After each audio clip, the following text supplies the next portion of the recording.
1906년 봄 한양의 하늘은 유난히 낮게 드리워져 있었습니다.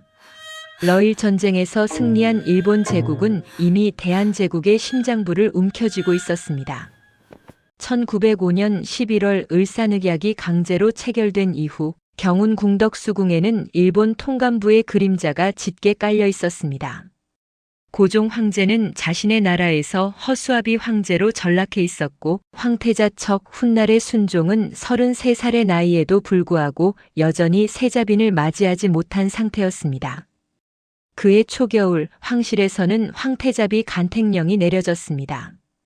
간택의 소식은 조선 팔도의 양반과 규수들에게 전해졌습니다. 그러나 이미 기울대로 기울어버린 나라의 황태자비 자리란 영광이라기보다는 무거운 짐에 가까웠습니다. 많은 명문가에서는 딸들의 이름을 올리기를 꺼렸습니다. 나라의 운명이 풍전등화와 같은데 어찌 어린 딸을 그 소용돌이의 한가운데로 보낼 수 있겠습니까? 그런 가운데 경기도 광주 출신 해평 윤씨 가문이 어린 규수 하나가 간택 후보에 오르게 됩니다. 그 소녀의 이름은 윤씨, 아버지는 윤택령이었습니다. 윤택령은 당시 조정에서 큰 힘을 쓰지 못하는 하급 관리에 불과했지만 그의 숙부 윤덕령은 달랐습니다. 윤덕령은 이미 일찍이 일본 세력과 손을 잡고 권력의 중심부로 파고들고 있던 인물이었습니다. 순종실록의 기록에 따르면 이 간택 과정에는 윤덕령의 보이지 않는 손길이 깊숙이 작용했다고 전해집니다. 12살, 이제 막 13살을 바라보던 소녀 윤씨는 어떤 마음이었을까요?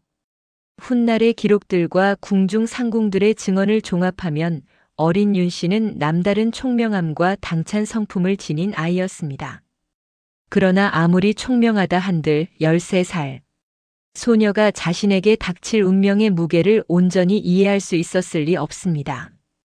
다만 그녀가 알았던 것은 아버지와 숙부의 얼굴에 서린 야망 어린 기대, 그리고 어머니의 눈가에 맺힌 알 수 없는 눈물이었을 것입니다. 1906년 1월 궁궐에서는 세 차례에 걸친 간택이 진행되었습니다. 초간택에서 수십 명의 규수 중 일부가 추려졌고 재간택과 삼간택을 거치며 최종 후보가 좁혀졌습니다. 매천야록을 지은 황현은 당시의 간택 과정에 대해 이렇게 기록했습니다. 윤덕령이 조카 딸을 황태자비로 만들고자 백방으로 손을 썼으며 대신들 사이에 뇌물이 오갔다고 말입니다. 나라가 망해가는 와중에도 권력을 향한 인간의 욕망은 멈추지 않았던 것입니다. 마침내 1906년 윤씨가 황태자비로 최종 낙점되었습니다. 그 소식이 전해지던 날 경기도 광주의 윤씨 집안에는 축하객들이 몰려들었습니다. 그러나 어린 윤씨는 기쁨보다는 막연한 두려움을 느꼈다고 합니다. 훗날 낙선제에서 그녀를 모셨던 상궁의 구술에 따르면 황후는 간택 당시를 회상하며 이렇게 말씀하셨다고 합니다. 그때 나는 아무것도 몰랐다. 다만 어머니가 밤마다 우시는 것만 보았을 뿐이다. 1906년 12월 8일 드디어 가래, 즉 황태자와 황태자비의 결혼식이 거행되었습니다. 순종실록과 대한매일신보의 기록에 따르면 가래는 경운궁 중화전에서 성대하게 치러졌습니다. 대한제국 황실의 마지막 남은 위엄을 보여주듯 가래의 절차는 전통적인 궁중 의례를 철저히 따랐습니다. 어린 신부는 붉은 원삼과 족두리를 갖추어 입고 무거운 대례복의 무게에 짓눌리며 중화전 어좌 앞으로 나아갔습니다. 그러나 화려한 혼례식의 이면에는 씁쓸한 현실이 숨어 있었습니다. 신랑인 황태자 척은 이미 34살의 나이였습니다. 21살이나 어린 신부를 맞이하는 그의 얼굴에는 기쁨보다는 체념에 가까운 무표정이 떠 있었다고 전해집니다. 황태자는 어려서부터 병약했고 특히 1898년 커피에 아편이 섞인 독차 사건 이후로는 건강이 더욱 쇠약해진 상태였습니다. 매천야록에는 황태자에 대해 신체가 허약하고 언어가 어눌하여 정사를 결단할 능력이 없다는 평이 기록되어 있습니다. 어린 신부는 그런 남편의 모습을 처음 마주했을 때 무슨 생각을 했을까요? 13살 소녀가 감당하기에 이 결혼은 너무나도 무거운 것이었습니다. 화려한 궁궐도 찬란한 비단옷도 그 무게를 덜어주지 못했습니다. 가례를 마친 그날 밤 창덕궁 내전으로 들어간 어린 황태자비는 생전 처음 보는 거대한 궁궐의 어둠 속에서 홀로 긴 밤을 보내야 했습니다. 가례 이후 어린 황태자비의 궁궐 생활이 시작되었습니다. 조선 왕실 그리고 대한제국 황실의 법도는 엄격하기 그지없었습니다. 황태자비는 매일 새벽 일찍 일어나 시아버지인 고종 황제께 문안을 올려야 했고 궁중의 수많은 상궁과 나인들을 거느리며 내전을 다스려야 했습니다. 13살 소녀에게 주어진 것은 소녀의 길을 포기하고 단번에 어른이 되어야 하는 가혹한 운명이었습니다. 궁궐의 규범을 가르친 것은 시어머니 격인 엄비였습니다. 엄비는 고종의 후궁으로서 황실 내에서 막강한 영향력을 행사하던 인물이었습니다. 그녀는 어린 황태자비에게 궁중 예법과 처신을 엄하게 가르쳤습니다. 어떻게 걸어야 하는지, 어떻게 앉아야 하는지, 어떤 표정을 지어야 하는지, 심지어 언제 눈물을 흘려도 되고 언제는 참아야 하는지까지. 궁중잔 혹사와 같은 후대의 기록들에 따르면 엄비의 가르침은 때로 냉혹하리만큼 엄격했다고 합니다. 그러나 그 엄격함 속에는 나름의 애정도 담겨 있었을 것입니다. 엄비 자신도 궁중의 차가운 법도 속에서 평생을 살아온 여인이었습니다. 그녀는 알고 있었습니다. 이 어린 며느리가 앞으로 감당해야 할 풍파가 얼마나 거센 것인지를, 기울어가는 나라의 황후가 된다는 것이 어떤 의미인지를, 그래서 더욱 엄하게 가르쳤는지도 모릅니다. 무너지지 않기 위해서는 단단해져야 했으니까요. 1907년 대한제국의 운명은 급류를 타듯 빠르게 흘러가고 있었습니다. 그해 6월 고종 황제는 네덜란드 헤이그에서 열린 만국평화회의에 이상설, 이준, 이휘종 3명의 밀사를 파견했습니다. 을사늑약의 부당함을 세계 만방에 알리고자 했던 고종의 마지막 외교적 저항이었습니다. 그러나 일본의 방해로 밀사들은 회의장에 발도 들여놓지 못했고 이준 열사는 그곳에서 분사하고 말았습니다. 일제는 이를 빌미로 고종 황제를 강제로 퇴위시켰습니다. 1907년 7월 22일 고종은 경운궁에서 황제의 자리를 아들 황태자에게 물려주어야 했습니다. 순종실록의 기록을 보면 양위식은 형식적이고 급박하게 진행되었습니다. 늙은 황제는 눈물을 삼키며 옥좌에서 내려왔고 병약한 아들이 그 자리에 올랐습니다. 대한제국 제2대 황제 순종의 즉위였습니다. 이로써 14살의 황태자비 윤씨는 단숨에 황후의 자리에 오르게 됩니다. 황후가 된다는 것은 어떤 의미였을까요? 보통의 나라, 보통의 시대였다면 그것은 최고의 영예였을 것입니다. 온 나라의 어머니로서 존경받고 황금빛 비단에 쌓여 안온한 삶을 누릴 수 있었을 것입니다. 그러나 1907년 대한제국의 황후 자리란 영예가 아니라 가시방석이었습니다. 아니, 가시방석보다도 더한 것이었습니다. 순종이 황제로 즉위하자마자 일제는 본색을 드러냈습니다. 1907년 7월 24일 한일신 협약정 미칠 조약이 강제로 체결되었습니다. 이 조약으로 대한제국의 내정은 완전히 일본 통감부의 손아귀에 들어갔습니다. 관리 임명, 법률 제정, 군대 해산까지 모든 것이 일본의 승인 없이는 이루어질 수 없게 되었습니다. 같은 해 8월 1일에는 대한제국 군대가 강제로 해산되었고 이에 항거한 군인들의 봉기가 전국 각지에서 일어났습니다. 궁궐 안의 어린 황후는 이 모든 것을 지켜보고 있었습니다. 창덕궁 대조전에서 바라보는 하늘은 여전히 푸르렀지만 그 아래에서 벌어지는 일들은 참담하기 그지없었습니다. 황제인 남편은 아무런 실권이 없었습니다. 조정의 대신들은 대부분 일제에 빌붙은 친일파들이었습니다.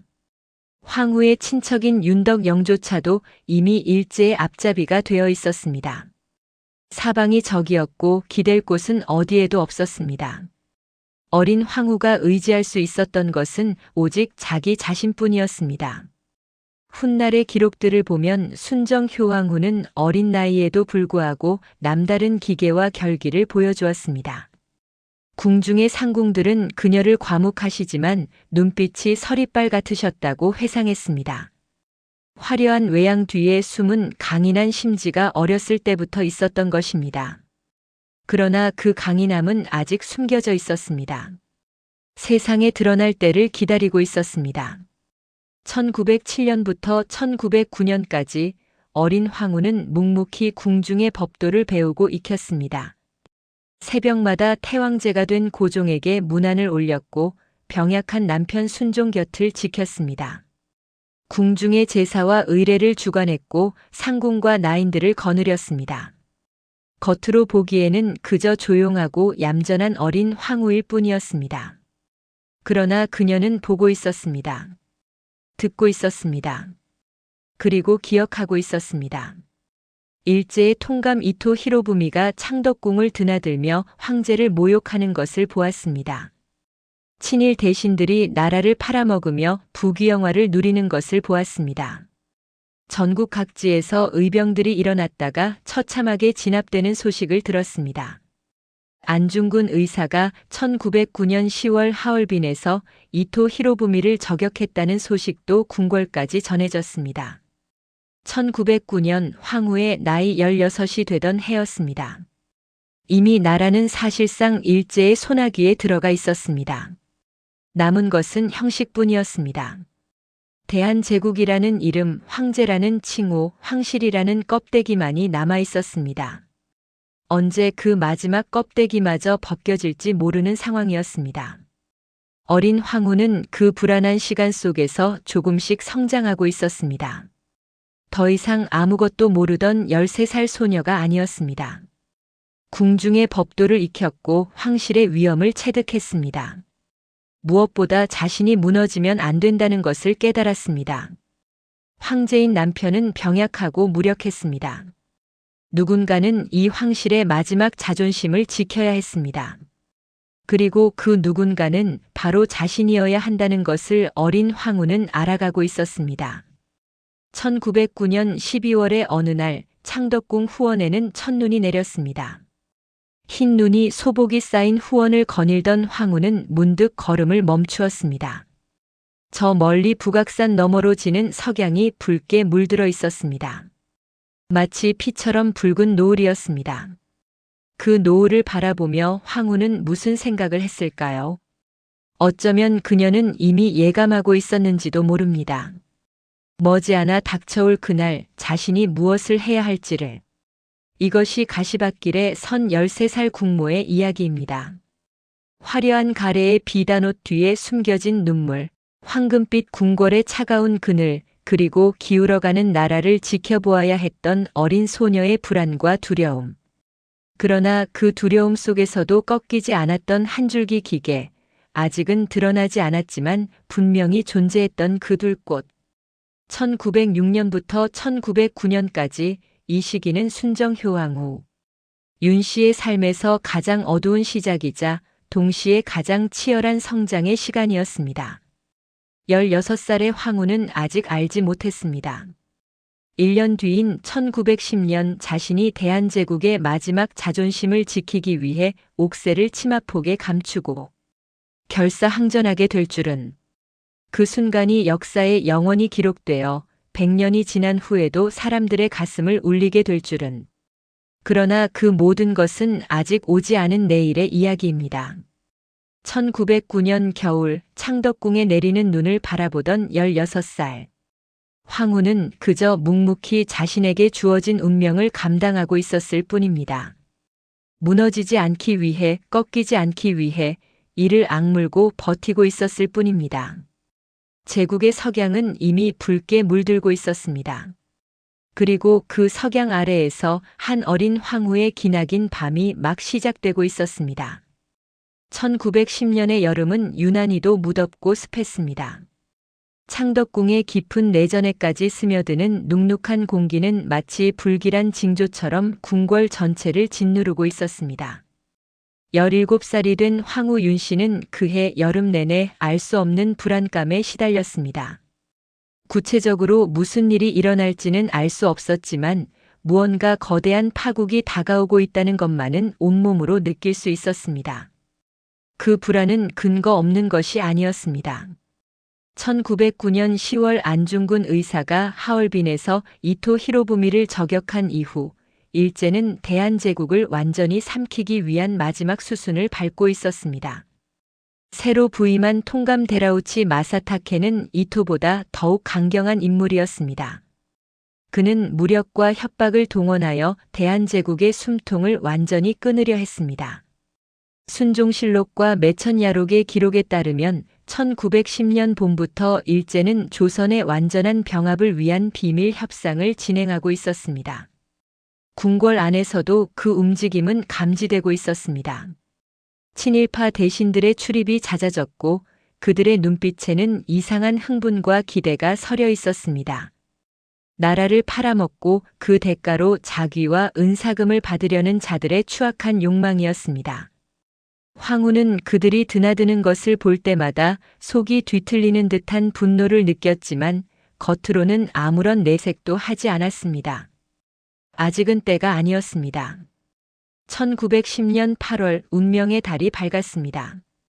8월 16일 통감 데라우치 마사타케는 창덕궁을 방문하여 순종 황제를 아련했습니다.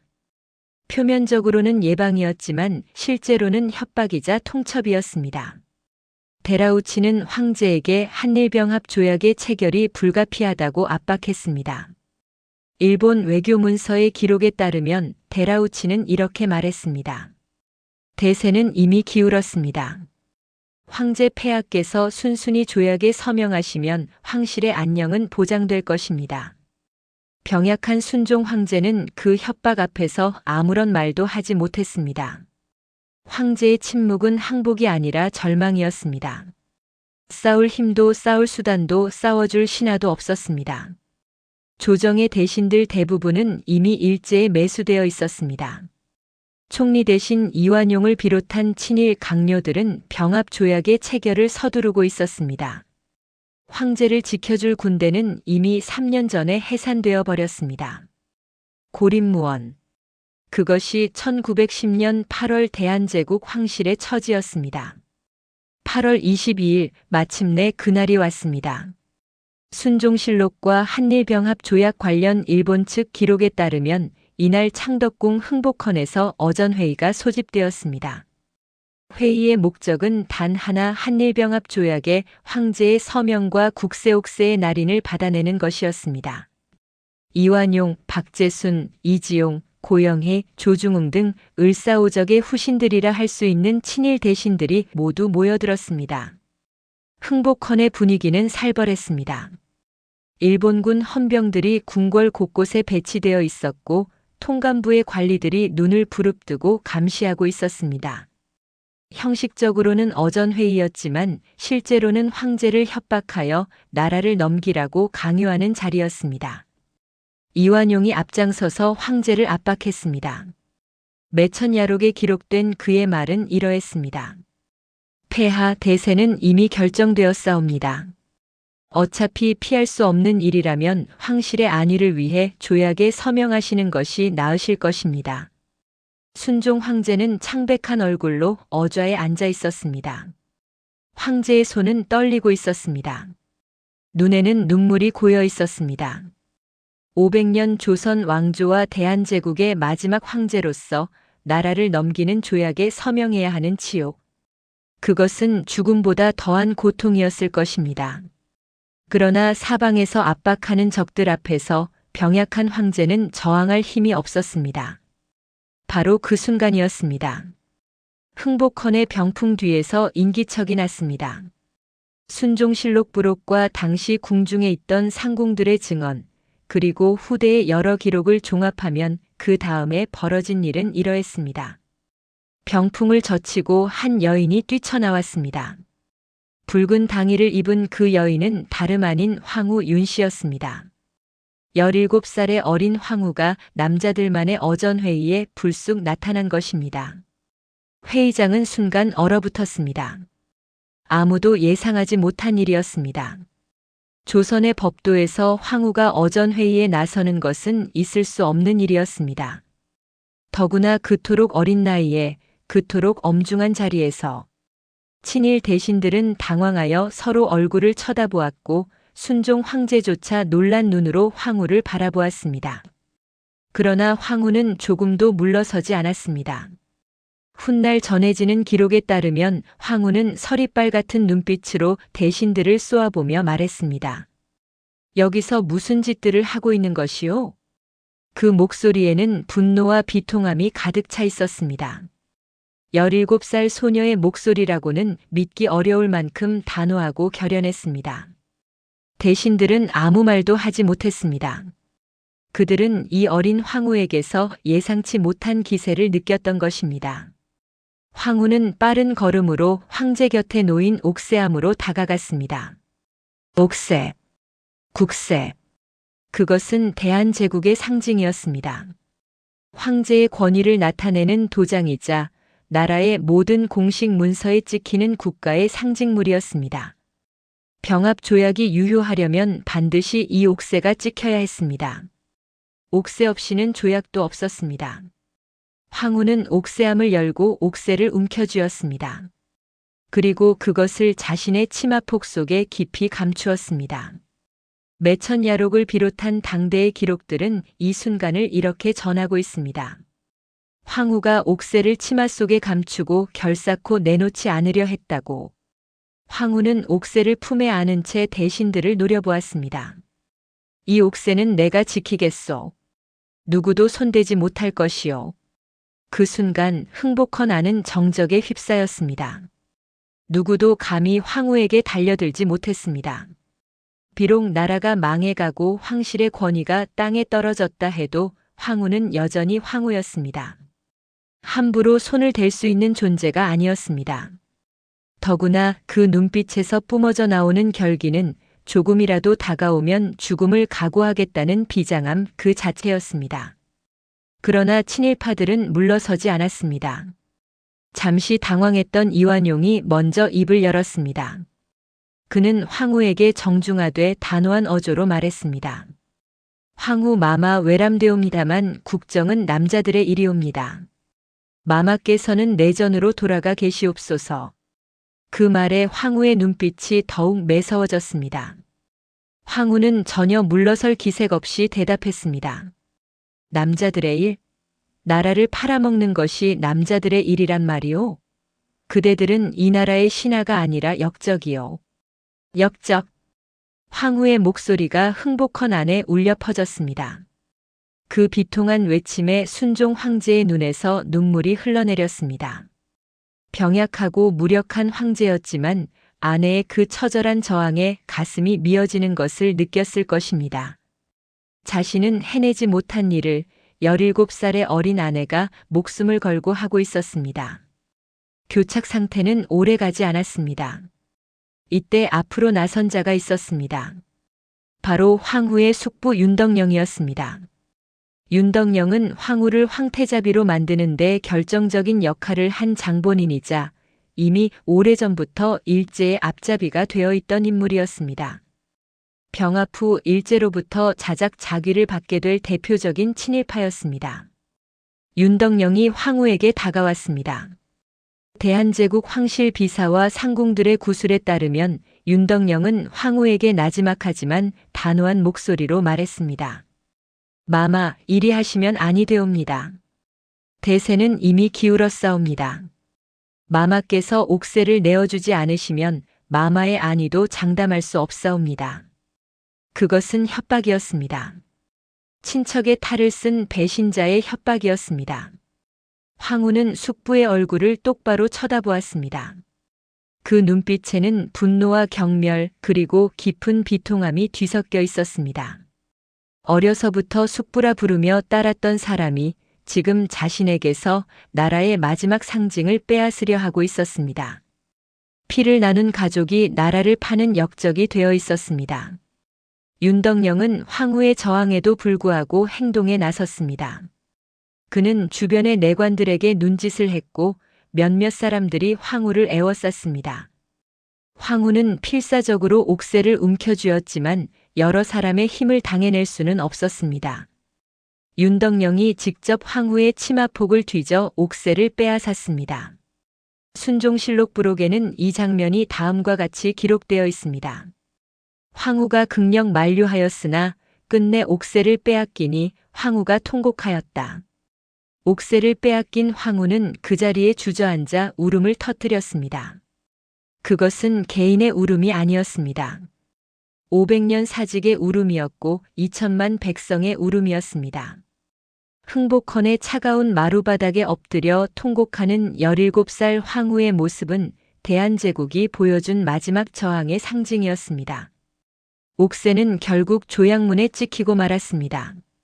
1910년 8월 22일 흥복헌에서 한일병합 조약이 체결되었습니다. 이완용과 데라우치 사이에 조약문이 교환되었고 대한제국은 공식적으로 일본 제국에 병합되었습니다. 8월 29일 병합이 공식 선포되었습니다. 500년 조선 왕조와 대한제국의 역사가 완전히 막을 내린 것입니다. 그러나 역사는 그날의 모든 것을 기록했습니다. 황후의 저항은 비록 실패했지만 그것은 결코 헛된 것이 아니었습니다. 나라가 망하는 그 순간 대한제국의 국모가 옥새를 치마폭에 감추고 결사항전했다는 사실은 두고두고 회자되었습니다. 일제강점기 내내 사람들은 그 이야기를 속삭이듯 전했습니다. 어린 황후의 그 처절한 저항이 암울한 시대를 살아가는 사람들에게 한 줄기 자존심이 되어주었던 것입니다. 그날 이후 황후의 삶은 완전히 달라졌습니다. 황후가 아니라 이왕비가 되었습니다. 대한제국 황제의 아내가 아니라 일본 왕족 대우를 받는 이왕의 부인으로 격하된 것입니다. 창덕궁은 더 이상 황궁이 아니었습니다. 식민지 총독부의 감시 아래 놓인 거대한 감옥이었습니다. 그러나 황후는 무너지지 않았습니다. 치마폭에 옥새를 감추었던 그 결기는 이후 35년의 식민지 시기 내내 그녀를 지탱하는 힘이 되었습니다. 굴욕적인 이왕비의 신분을 감내하면서도 그녀는 단 한 번도 일제에 협력하거나 굴복하는 모습을 보이지 않았습니다. 묵묵한 침묵과 꺾이지 않는 기계로 황실의 마지막 자존심을 지켜나갔습니다. 1910년 8월 22일 흥복헌에서 있었던 일을 기억하는 사람들이 있습니다. 그날 그 자리에 있었던 상궁들, 내관들, 그리고 몇몇 관리들은 황후의 저항을 목격했습니다. 그들은 그 이야기를 후손들에게 또 그 후손들의 후손들에게 전했습니다. 순종실록과 매천야록, 대한제국 황실 비사 등의 기록에도 그 장면이 남아 있습니다. 역사가 황현은 경술국치 후 절명시를 남기고 스스로 목숨을 끊었습니다. 새 짐승도 슬피 울고 바다와 산도 찡그리는데 무궁화 세상은 이미 망하고 말았구나. 그러나 황현이 알았더라면 어땠을까요? 그 망해가는 나라의 어린 황후가 마지막 순간까지 옥새를 치마폭에 감추고 저항했다는 것을, 대한제국이 그저 순순히 무너진 것이 아니라 한 여인의 처절한 저항과 함께 쓰러졌다는 것을. 1910년 8월에 그 뜨거운 여름이 지나고 가을이 왔습니다. 창덕궁의 단풍은 그에도 어김없이 붉게 물들었습니다. 그러나 그 단풍을 바라보는 황후의 눈에는 더 이상 눈물이 없었습니다. 눈물은 이미 그날 흥복헌에서 다 흘려버렸습니다. 남은 것은 이를 악문 결의뿐이었습니다. 황후는 알고 있었습니다. 나라는 망했지만 자신은 아직 살아있다는 것을, 살아있는 한 무언가를 지켜야 한다는 것을, 비록 옥새는 빼앗겼지만 자신의 가슴 속에 새겨진 대한제국 황후로서의 자존심만은 누구도 빼앗을 수 없다는 것을. 그리하여 식민지 궁궐의 기나긴 밤이 시작되었습니다. 17살에 나라가 망하는 것을 목격하고 옥새를 빼앗기며 통곡했던 그 소녀는 이제 35해의 유폐된 세월을 감내해야 했습니다. 1910년의 그 뜨거운 여름은 순정 효왕후 윤씨의 삶에서 가장 극적이고 가장 비통한 순간으로 영원히 기록되었습니다. 치마폭에 감추었던 옥새는 빼앗겼습니다. 그러나 치마폭에 감추었던 그 마음만은 아무도 빼앗지 못했습니다. 이것이 1910년 경술국치의 날 대한제국의 마지막 황후가 보여준 저항의 기록입니다. 1910년 8월 29일 한일병합이 공식 선포된 그날 이후 창덕궁의 하늘은 달라지지 않았습니다. 여전히 해가 뜨고 달이 졌으며 계절은 어김없이 바뀌었습니다. 그러나 그 하늘 아래 살아가는 사람들의 삶은 완전히 뒤바뀌어 버렸습니다. 어제까지 대한제국의 황후였던 윤 씨는 하룻밤 사이에 일본 제국의 이왕비가 되었습니다. 황후에서 왕비로, 그것도 일본 왕족의 일원으로 격하된 것입니다. 이왕이라는 칭호는 굴욕 그 자체였습니다. 일제는 순종을 일본 황족에 준하는 왕으로 대우한다고 했지만 그것은 기만이었습니다. 조선 왕공족보와 일제의 관련 법령에 따르면 이왕가는 일본 황족도 아니고 조선의 황실도 아닌 어중간한 존재로 규정되었습니다. 황제의 나라가 사라졌으니 황제도 사라진 것이고 남은 것은 패망한 나라의 전직 군주라는 껍데기뿐이었습니다. 17살의 황후, 아니 이제는 이왕비가 된 윤 씨는 이 현실을 받아들여야 했습니다. 병합 직후 일제는 이왕가에 대한 통제를 본격화했습니다. 조선 총독부 산하에 이왕직이라는 기관이 설치되었습니다. 이왕직은 표면적으로는 이왕가의 사무를 관장하는 기관이었지만 실제로는 이왕가를 감시하고 통제하는 기구였습니다. 이왕직 관제에 따르면 이왕직 장관은 일본인이 맡았으며 이왕가의 모든 재정과 일정, 심지어 출입 인원까지 이왕직의 승인을 받아야 했습니다. 창덕궁은 화려한 감옥이 되었습니다. 높은 담장과 아름다운 정원, 웅장한 전각들.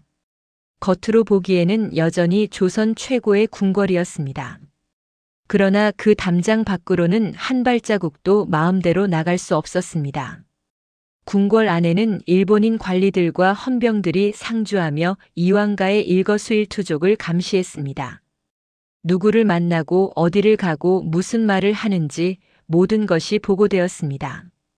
이왕비 윤 씨는 그 감옥 안에서 살아가야 했습니다. 병합 이후 첫 해가 지나고 또 한 해가 지났습니다. 이왕비의 일상은 표면적으로는 크게 달라지지 않았습니다. 여전히 새벽에 일어나 창덕궁 내전을 관리했고 궁중의 상궁과 나인들을 거느렸습니다. 철 따라 돌아오는 제사와 의례를 주관했으며 병약한 남편 이왕 순종을 곁에서 보살폈습니다. 그러나 그 모든 일상 위에는 보이지 않는 굴레가 씌워져 있었습니다.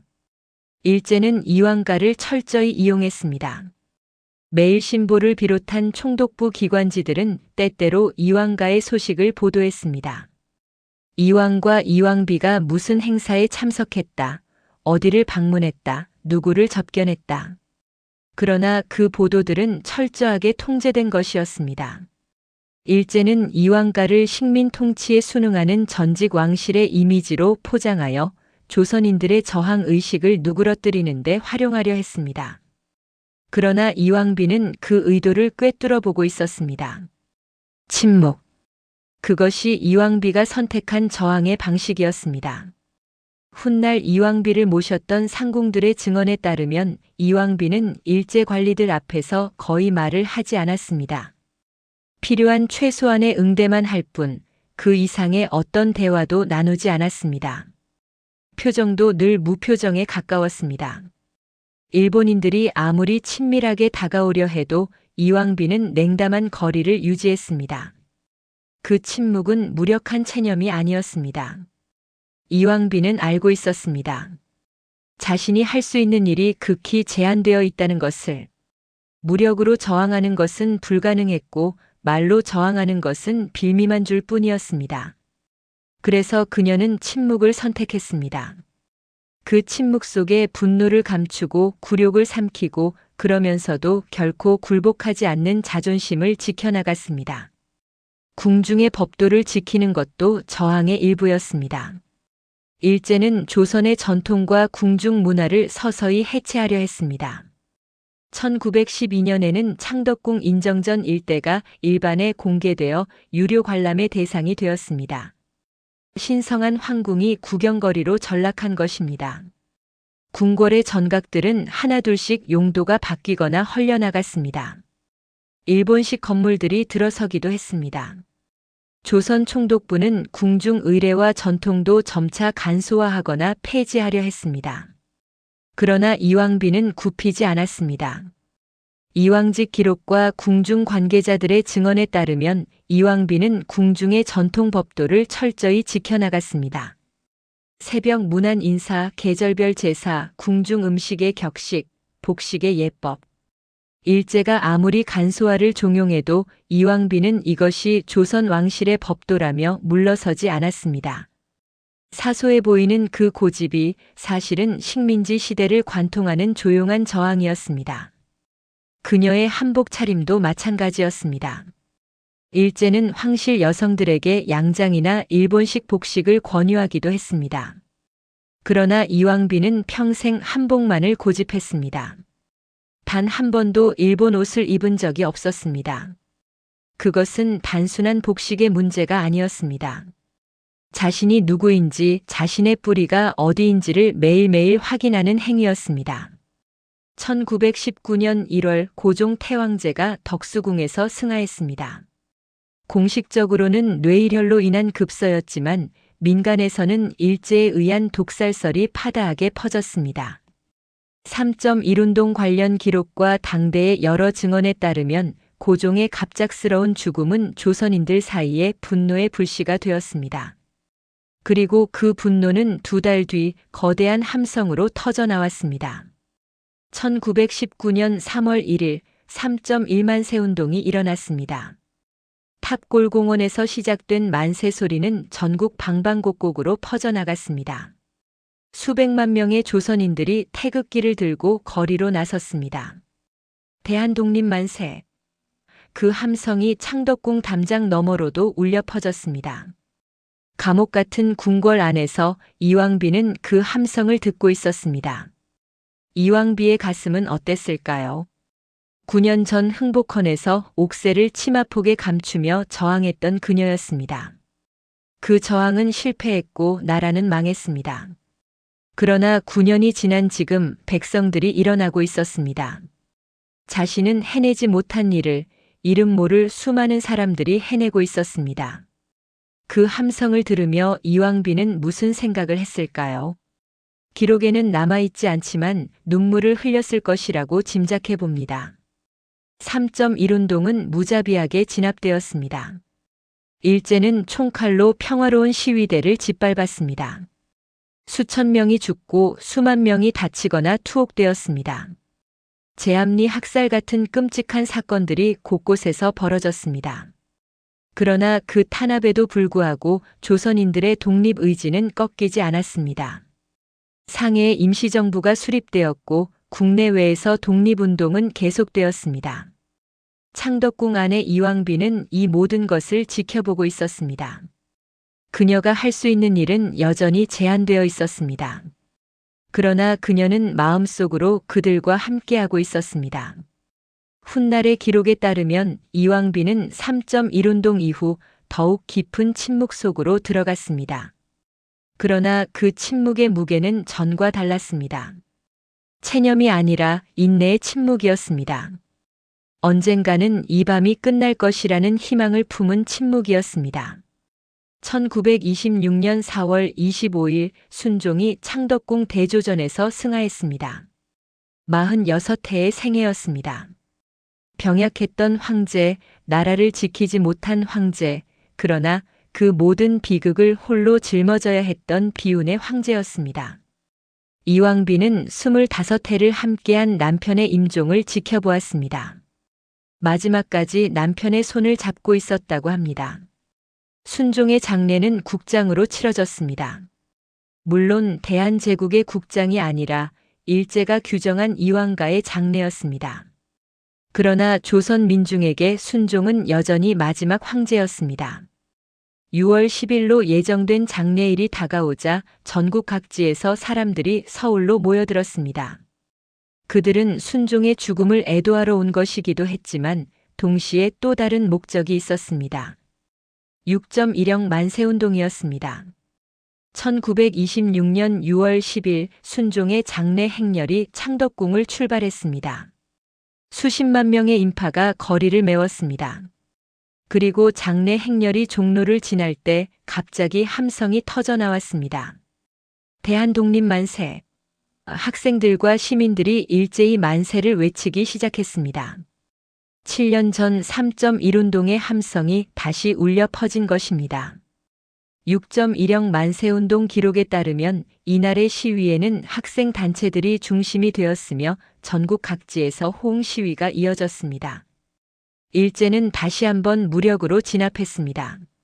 수백 명이 체포되고 주동자들은 투옥되었습니다. 그러나 그날의 함성은 조선인들의 가슴에 깊이 새겨졌습니다. 그리고 그 함성의 중심에는 비록 이미 세상을 떠났지만 마지막 황제 순종이 있었습니다. 그리고 살아서 그 모든 것을 지켜본 이왕비가 있었습니다. 장례 이후 이왕비는 완전히 홀로 남았습니다. 남편도 떠났고 시아버지 고종도 이미 7년 전에 떠났습니다. 시어머니 격이던 엄비마저 1911년에 세상을 떠난 후였습니다. 33살의 이왕비는 이제 창덕궁에서 가장 어른이 되어버렸습니다. 그러나 그녀에게 남은 것은 텅 빈 궁궐과 감시의 눈초리뿐이었습니다. 순종승하 이후 이왕비의 칭호도 바뀌었습니다. 이왕비에서 이태왕비가 되었습니다. 선왕의 미망인이라는 뜻이었습니다. 일제는 이왕가의 계승을 영친왕 이은에게로 넘겼습니다. 영친왕은 어려서 일본으로 끌려가 일본식 교육을 받은 인물이었고 일본 황족 출신의 이방자 여사와 결혼한 상태였습니다. 이로써 이왕가는 사실상 일본화되어 가고 있었습니다. 그러나 이태왕비 윤씨는 변하지 않았습니다. 그녀는 여전히 창덕궁 낙선제에 머물며 조선 왕실의 법도를 지켜나갔습니다. 일본식 생활 방식이 아무리 권유되어도 그녀는 한복을 입고 한식을 먹으며 조선의 예법을 따랐습니다. 궁궐 안에 남아있는 몇몇 상궁과 나인들과 함께 마치 시간이 멈춘 것처럼 조선 왕실의 일상을 유지했습니다. 그것은 기억을 지키는 일이었습니다. 세상은 변해도 자신만은 변하지 않겠다는 결이었습니다. 일제가 아무리 조선의 역사와 문화를 지우려 해도 적어도 이 궁궐 안에서만큼은 조선의 전통이 살아 숨쉬게 하겠다는 다짐이었습니다. 이태왕비의 그 묵묵한 고집은 보이지 않는 곳에서 조선의 정신을 지켜내는 등불과도 같았습니다. 1930년대에 접어들며 일제의 식민 통치는 더욱 가혹해졌습니다. 1931년 만주사변, 1937년 중일전쟁, 그리고 1941년 태평양전쟁. 일제는 침략 전쟁을 확대해 나가며 조선을 병참기지로 삼았습니다.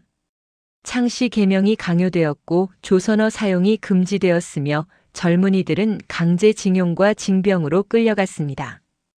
여성들은 위안부로 노동자로 착취당했습니다. 창덕궁 안의 이태왕비도 그 암흑의 시대를 견뎌야 했습니다. 물자가 부족해지면서 궁궐의 생활도 점점 어려워졌습니다. 그러나 이태왕비는 불평하지 않았습니다. 오히려 궁 밖의 백성들이 더 큰 고통을 겪고 있다는 것을 알고 있었기에 자신의 어려움은 아무것도 아니라고 생각했습니다. 상궁들의 증언에 따르면 이태왕비는 전쟁 말기에 이르러서는 식사량을 크게 줄이며 궁궐 안 사람들과 고통을 나누려 했다고 합니다. 그녀는 기다리고 있었습니다. 이 기나긴 밤이 끝나기를. 1945년 8월 15일 마침내 그날이 왔습니다. 일본 천황의 항복 선언이 라디오를 통해 울려 퍼졌습니다. 35년간의 식민 통치가 끝났습니다. 해방이었습니다. 전국 각지에서 만세 소리가 터져 나왔습니다. 태극기가 다시 거리에 나부꼈습니다. 사람들은 울고 웃으며 서로를 껴안았습니다. 창덕궁에도 그 소식이 전해졌습니다. 52살이 된 이태왕비는 해방의 소식을 어떻게 받아들였을까요? 낙선제 기록과 상궁들의 증언에 따르면 이태왕비는 그 소식을 듣고 한참 동안 말없이 앉아 있었다고 합니다. 그리고 천천히 일어나 불단 앞에 무릎을 꿇고 기도를 올렸습니다. 나라를 되찾게 해주셔서 감사하다는 기도였을 것입니다. 35년이었습니다. 17살에 나라가 망하는 것을 목격하고 52살에 해방을 맞이했습니다. 그 35년의 세월 동안 그녀는 굴복하지 않았습니다. 침묵으로, 인내로, 그리고 꺾이지 않는 자존심으로 버텨왔습니다. 치마폭에 옥새를 감추었던 17살 소녀의 기계는 35년의 유폐 생활을 견뎌낸 52살 여인 안에 여전히 살아있었습니다. 그러나 해방의 기쁨은 오래가지 않았습니다. 곧 새로운 시련이 기다리고 있다는 것을 이때 이태왕비는 알지 못했습니다. 일제로부터의 해방은 왔지만 황실에 대한 냉대와 배척, 그리고 동족 상잔의 전쟁이라는 더 큰 비극이 다가오고 있었습니다. 식민지 궁궐의 긴 밤은 끝났지만 또 다른 긴 밤이 시작되려 하고 있었습니다. 1910년부터 1945년까지 35년. 이것이 식민지 궁궐에 유폐되어 살았던 마지막 황후의 기록입니다. 화려한 감옥 안에서 침묵과 인내로 버텨낸 세월이었습니다. 굴욕적인 이왕비의 신분을 감내하면서도 단 한 번도 일제에 협력하거나 굴복하는 모습을 보이지 않았던 한 여인의 삶이었습니다. 역사는 그녀를 기억해야 합니다. 나라가 망한 후에도 자신만의 방식으로 끝까지 저항했던 마지막 황후를. 그녀의 침묵이 결코 침묵이 아니었음을. 1945년 8월 15일 라디오에서 일왕의 항복 방송이 흘러나왔습니다. 서울 거리는 순식간에 환호의 도가니가 되었습니다. 식민지 조선은 해방되었습니다. 52살의 순정 효왕후는 창덕궁 낙선제에서 그 소식을 들었습니다. 하지만 해방의 기쁨은 순정 효왕후에게 또 다른 시련의 시작이었습니다. 해방 이후 1947년 신적 강화 조치로 이왕 대비해서 평민으로 전락했습니다. 해방 후 일제가 내린 이왕직을 인정할 수 없는 대한민국 입장에서는 이왕직을 전제로 한 이왕비, 이왕대비는 물론 윤대비도 사용하기 껄끄러웠고 시호도 존재하지 않았기에 그냥 윤씨 성에 비를 붙인 윤비라고 불렀습니다. 1948년 8월 15일 대한민국 정부가 수립되었습니다. 순정 효왕후는 정부 수립 기념식에 참석하고자 도쿄에서 날아온 더글러스 메가더 장군에게 청옥으로 된 화병 하나를 선물했습니다. 새 나라에 대한 기대와 황실에 대한 예우를 바라는 마음이었을 것입니다. 하지만 현실은 냉혹했습니다. 새로 대통령이 된 이승만은 낙선제에서 살고 있던 순정 효왕후를 비롯한 구왕실 사람들을 마음에 들어하지 않았습니다. 이승만 본인이 만민공동의 사건 때 자신을 체포해 감옥에 가둔 고종에게 감정의 앙금이 있었으며 고종의 외교적 안목도 한심하다고 평했을 정도로 몹시 싫어했고 한반도의 유일한 지도자는 자기 자신뿐이라는 자부심이 강했기 때문이었습니다. 왕정복고를 경계한 이승만 정권은 황실을 의도적으로 냉대했습니다. 창덕궁은 국유 재산으로 편입되었고 황실의 재산은 몰수되거나 불화되었습니다. 500년 역사의 상징이었던 황실은 이제 새로운 공화국에서 환영받지 못하는 과거의 유물이 되어버렸습니다. 그리고 1950년 6월 25일 새벽 운명은 또다시 순정 효왕후를 시험했습니다. 북위 38도선 전역에 걸쳐 북한군이 불법 남침함으로써 한국전쟁이 시작되었습니다. 사전에 충분히 계획되고 막강한 군사력을 지닌 북한군이 초전에 우세했던 것은 당연했습니다. 6월 27일에는 이미 서울을 점령했고 7월 3일에는 한강을 넘어 파죽지세로 남진을 계속했습니다. 이승만 대통령은 6월 27일 새벽 2시 대전행 특별열차를 타고 대전으로 내려갔고 이후 1위 목포를 거쳐 부산으로 피난했습니다. 하지만 순정 효왕후는 그 피난 대열에 포함되지 않았습니다. 순정 효왕후는 한강철교, 한강인도교, 광진교 폭파로 미처 피난 가지 못한 서울 시민들과 함께 인민군 치하에 서울에 남겨지게 되었습니다. 1950년 한국 전쟁이 일어나자 창덕궁에 남아 황실을 지키고자 했으며 궁궐에 들이닥쳐 행패를 부리는 조선인민군을 당시 57세의 나이에도 불구하고 크게 호통을 쳐서 내보냈다는 일화가 있을 정도로 순정효왕후는 두려움을 모르는 여걸이었습니다. 하지만 실제로는 6.25 개전 3일 뒤 서울이 함락되던 날 창덕궁 뒷문으로 빠진 후 걸어서 운현궁으로 피신했고 그곳 관리인이었던 김택수 씨가 인민군에 가담하는 척하면서까지 보호한 덕택에 극적으로 살아남을 수 있었다고 합니다. 9월 15일 인천 상륙작전이 성공하고 9월 28일 서울이 수복되어 다시 창덕궁 낙선제로 돌아왔습니다. 하지만 그것도 잠시였습니다. 중공군의 개입으로 전세가 역전되었습니다. 1951년 1.4후 퇴 때 미군 비행기 편으로 부산에 있는 양성봉 당시 경남지사의 관사로 피난 갔습니다.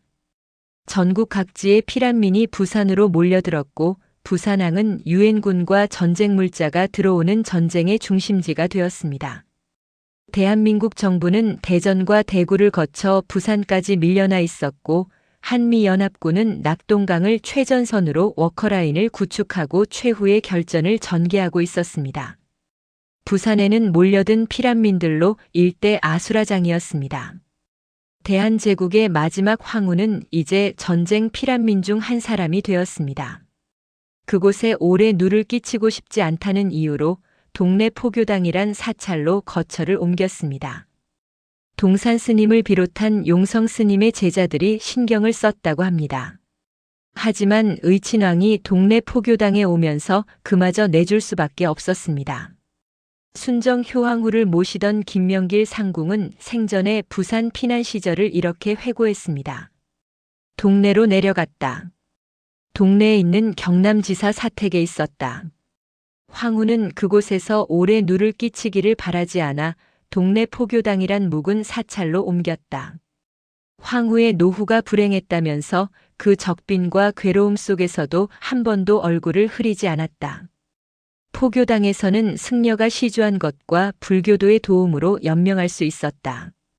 그 후 그곳의 승려와 불교도들의 도움을 받으며 지내다가 한 시민의 추천으로 구포의 한 집에서 일반 서민과 같은 생활을 했다고 합니다. 한때 대한제국의 황후였던 여인이 이제는 좁은 단칸방에서 콩비지로 연명하며 피란 생활을 하고 있었습니다. 화려한 창덕궁 대조전에서 황금빛 저기를 입었던 그 모습은 온데간데 없었습니다. 하지만 그녀는 한 번도 얼굴을 흐리지 않았다고 합니다. 황후의 품위는 궁궐에서만 유지되는 것이 아니었습니다. 전쟁으로 인한 인명피해만 해도 국군과 유엔군을 포함해 약 18만 명이 전사했고 민간인 99만과 경찰관 1만여 명이 희생되었습니다. 3년 1개월간의 전쟁은 한반도를 폐허로 만들었습니다. 1953년 7월 27일 마침내 휴전협정이 체결되었습니다. 전쟁이 중단되자 순정효왕후는 바로 환궁하려 했으나 제1공화국의 대통령 이승만이 순정효왕후에 대한 민심을 두려워하여 환궁을 방해했습니다. 휴전협정이 체결되어 정부가 서울로 환도하면서 순정효왕후는 다시 창덕궁 낙선제로 돌아가려 했으나 이승만은 창덕궁은 국유재산이라는 이유로 거부하면서 정릉의 수인제에서 지내게 되었습니다. 망국보다 더 혹독했던 해방 후의 냉대, 그리고 전쟁의 참상. 순정효왕후는 1910년 나라를 잃은 후 해방을 맞았지만 환영받지 못했고 전쟁의 와중에 버려졌으며 전쟁이 끝난 후에도 자신의 집으로 돌아갈 수 없었습니다. 정릉에서 지내는 동안 1953년 리처드 닉슨 당시 미국 부통령이 직접 정릉의 사찰을 볼 겸 수인제로 찾아와서 20분 동안 순정효왕후와 회견한 일도 있었고 1955년에는 좀도둑이 들어 현금 4,000원과 금반지 3개와 전화기를 절도해간 사건도 있었습니다. 대한제국의 마지막 황후는 이제 도둑이 들 정도로 초라한 처소에서 살고 있었습니다. 1910년 치마폭에 옥새를 감췄던 그날의 기계는 여전했지만 현실은 참담했습니다. 나라 잃은 황후가 현대사의 경랑 속에서 가장 밑바닥까지 추락하는 순간이었습니다. 하지만 그녀는 여전히 살아있었고 여전히 황후였습니다. 그리고 언젠가는 자신이 있어야 할 곳으로 돌아갈 날을 기다리고 있었습니다. 그날은 7년 후에 찾아왔습니다. 1960년 봄 대한민국의 거리는 또다시 함성으로 가득 찼습니다. 하지만 이번에는 총성이 아니었습니다. 민주주의를 향한 외침이었습니다. 1960년 4월 학생이 중심 세력이 되어 일으킨 민주주의 혁명이 일어났습니다. 3.15 부정선거를 통하지 않고는 정권 연장이 불가능한 상황에 이르러 부정선거를 공공연히 자행하자 학생들을 선두로 한 민심이 폭발했고 시위대에 대한 경찰의 발포도 이를 막지 못했습니다. 1960년 4월 26일 이승만은 사임을 발표하지 않을 수 없었습니다. 12년간의 독재가 무너졌습니다. 그리고 그것은 정릉 수인제에 유폐되어 있던 87살 노인에게도 새로운 희망을 가져다 주었습니다. 1960년 5월 15일 구왕실 재산사무총국장 오재경의 노력으로 순정효왕후는 낙선제를 전면 수리한 끝에 내외 기자들의 카메라 플래시 세례와 함께 겨우 낙선제로 돌아올 수 있었습니다. 평소 자신의 사진을 절대로 찍지 못하게 했던 순정효왕후는 카메라 플래시 세례를 받는 때만큼은 할 수 없이 포즈를 취했다고 합니다.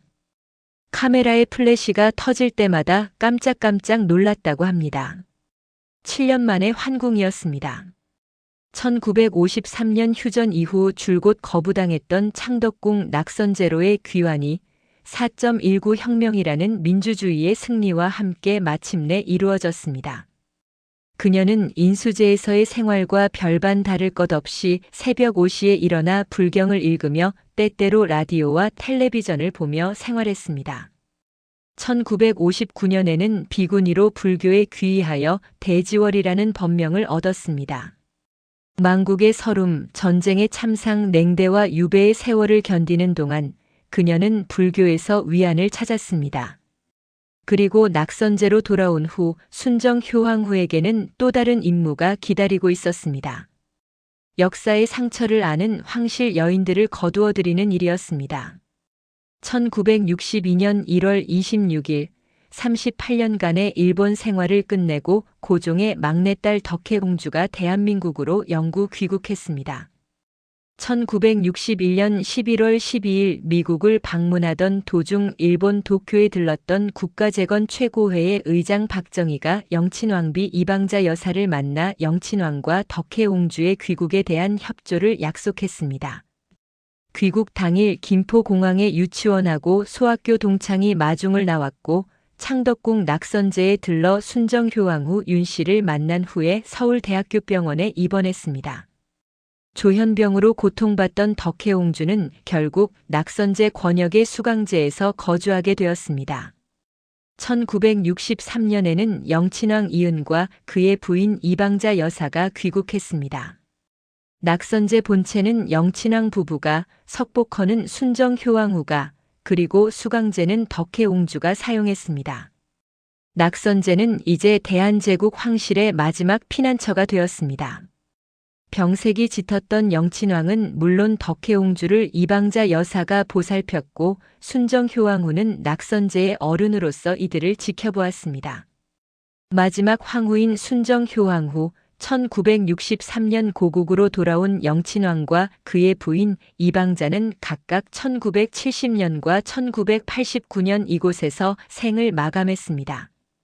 덕혜옹주 역시 어려운 삶을 보내다 1962년 낙선제로 돌아와 여생을 보냈으며 1989년 사망했습니다. 환궁 후 순정효왕후는 독서와 피아노 연주를 소일거리로 삼으며 승하할 때까지 영어 공부에 게으르지 않았는데 그 실력은 타임지를 읽을 정도였다고 합니다.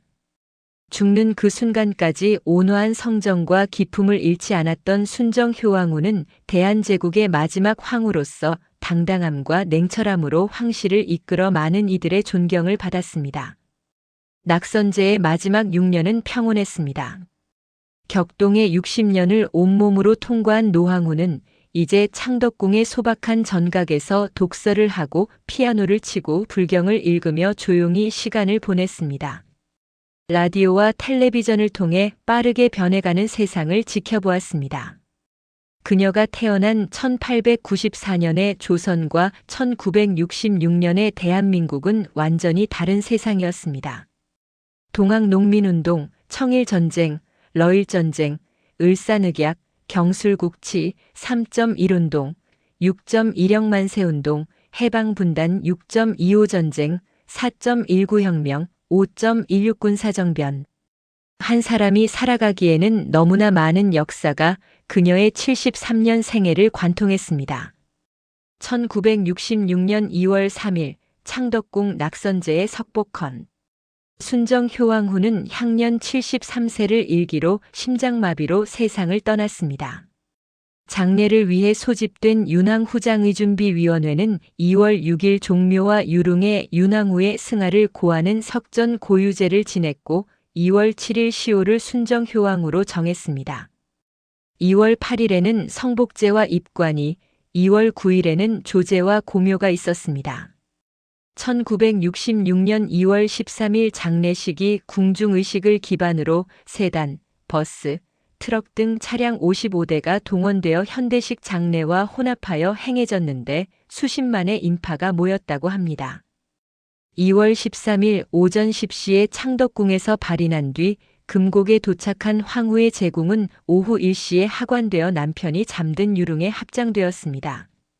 말년에 애용하던 토스터와 커피포트를 관에 부장품으로 넣었습니다. 경기도 남양주시 금곡동. 그곳에는 순종과 순정효왕후가 함께 잠들어 있습니다. 생전에 함께했던 시간보다 헤어져 있던 시간이 더 길었지만 죽어서는 영원히 함께하게 되었습니다. 장례 기간 내내 빈소에 머물며 고인을 추도한 향봉 스님을 비롯해 추담 스님, 동원 스님 등 스님들이 운구행렬의 뒤를 따랐습니다. 49제는 향봉 스님이 주관하고 오대산 상원사 선원수자와 신도들이 참석한 가운데 강릉 백운사에서 봉행되었습니다.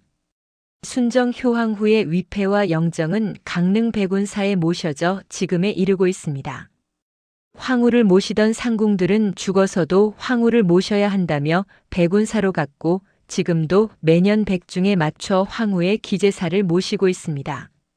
1966년 2월 13일 대한제국의 마지막 장례식이 거행되었습니다. 수십만 명의 인파가 운구 행렬을 지켜보았습니다. 그들은 단순히 한 노인의 죽음을 애도한 것이 아니었습니다. 그들은 500년 조선 왕조와 대한제국의 마지막 순간을 목격하고 있었습니다. 13살의 황태자비가 되어 24살의 옥새를 치마폭에 감췄던 그 소녀는 73세 노항우가 되어 마침내 역사 속으로 사라졌습니다. 그녀의 죽음과 함께 대한제국의 역사는 완전히 막을 내렸습니다. 낙선제는 여전히 창덕궁 동쪽 구석에 서 있습니다. 단청도 없는 소박한 건물. 하지만 그곳에는 격동의 시대를 온몸으로 견뎌낸 한 여인의 숨결이 남아 있습니다. 순정효왕후 윤씨. 대한제국의 처음이자 마지막 황후. 생전에 황후라는 칭호를 받은 유일한 여인. 73년의 생애 동안 나라의 멸망을 목격하고 식민 지배를 견디고 전쟁의 참상을 겪고 냉대와 유배를 감내하면서도 단 한 번도 황후의 품위를 잃지 않았던 여인. 그녀가 1910년 8월 22일 창덕궁 흥복헌에서 치마폭에 감췄던 옥새는 빼앗겼지만 그 순간의 기계는 역사에 영원히 남았습니다. 그것은 대한제국이 보여준 마지막 자존심이었고 앞으로 56년을 더 살아가야 했던 한 여인의 삶 전체를 관통하는 정신이었습니다. 살아있는 역사. 그것이 순정효왕후였습니다. 그녀의 일생은 곧 대한제국의 역사였고 그녀의 죽음은 한 시대의 완전한 종막이었습니다. 낙선제의 긴 밤은 이렇게 끝났습니다. 하지만 그곳에 남겨진 이야기는 오늘날까지도 우리에게 묵직한 감동과 회한을 전해주고 있습니다.